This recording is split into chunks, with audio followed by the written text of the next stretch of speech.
¿Qué tal, comunidad de Estudia? Bienvenidos. Hoy vamos a meternos de lleno en una de las historias más fascinantes y, la verdad, un poco trágicas de nuestra región, el sueño de una Centroamérica unida. Ojo, es una historia de pasiones, de ideales gigantes y también de traiciones. Pero antes de arrancar, un aviso importante. Todo este material es exclusivo para nuestra comunidad, así que por favor no lo resuban a otras cuentas. Se agradece un montón el apoyo. Y para entender de qué va todo esto, hay que sentirlo, de verdad. No estamos hablando de un simple acuerdo político, ¿eh? Miren esta frase de Rubén Rivera, un político salvadoreño, escrita en 1911. Con sangre y lágrimas. ¡Wow! Esto nos dice que el tema era profundamente personal. Era un esfuerzo que dejó cicatrices, una herida abierta para muchísima gente que lo dio todo por esta causa. Ok, ¿cuál va a ser nuestra hoja de ruta para este análisis? Sencillo. Primero, vamos a entender la idea central, ese sueño de unión.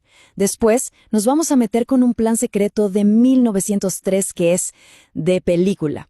Luego, la pregunta del millón. ¿Por qué no funcionó? De ahí saltamos a un siglo XX súper convulso y para cerrar nos preguntamos si la integración económica de hoy es como una versión 2.0 de ese sueño.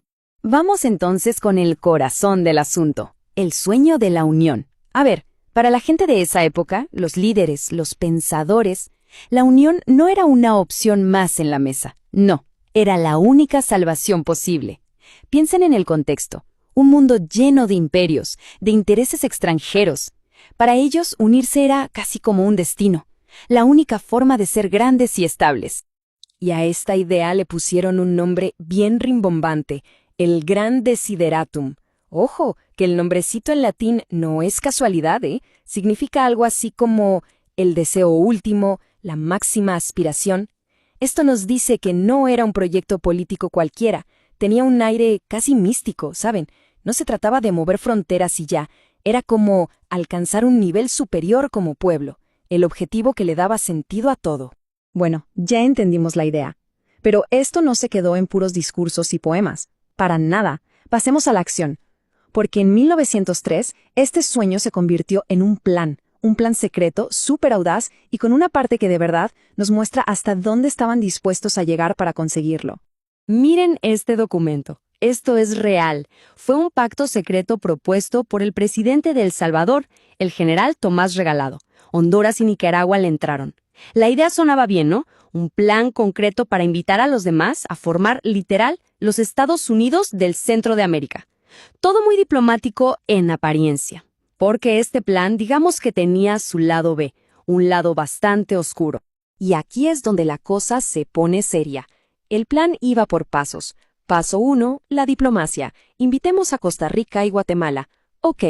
Paso 2, si Costa Rica dice que no, bueno, al menos que no se meta, que sea neutral. Pero, ¿y Guatemala? ¿Qué pasaba si Guatemala se negaba? Ah, bueno, el artículo 5 del pacto tenía la respuesta, y era contundente.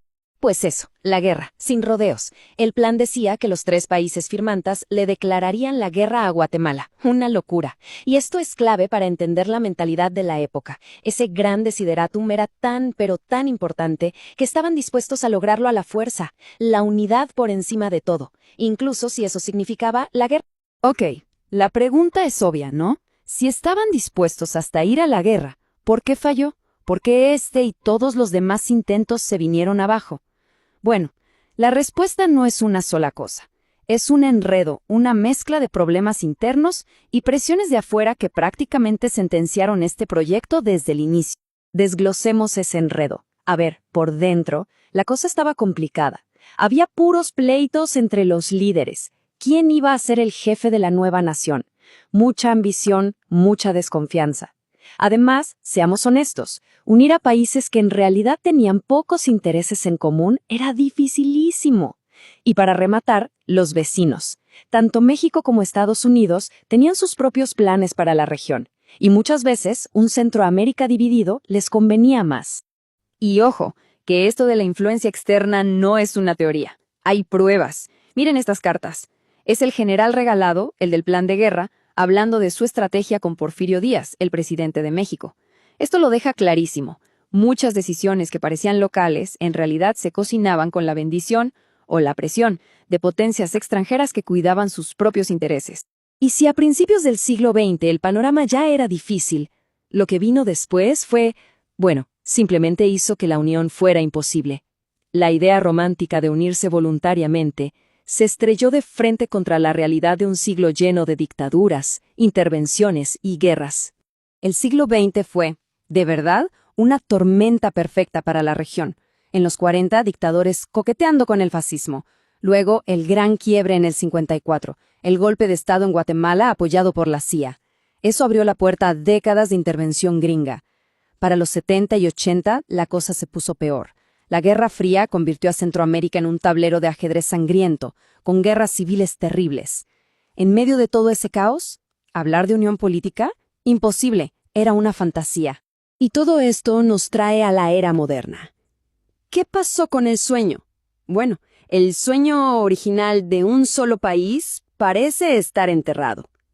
Pero como que reencarnó, se transformó en algo distinto, algo mucho más práctico, más con los pies en la tierra, y quizás con menos corazón. La integración económica.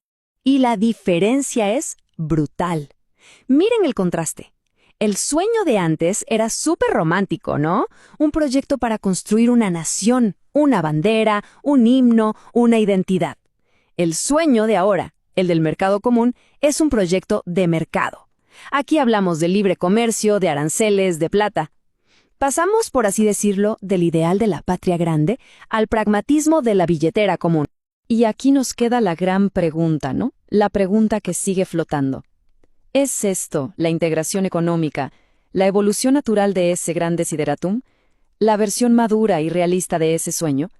¿O es en el fondo un premio de consuelo? Como decir, bueno, ya que no pudimos con lo grande, conformémonos con esto. Una pregunta que sigue abierta.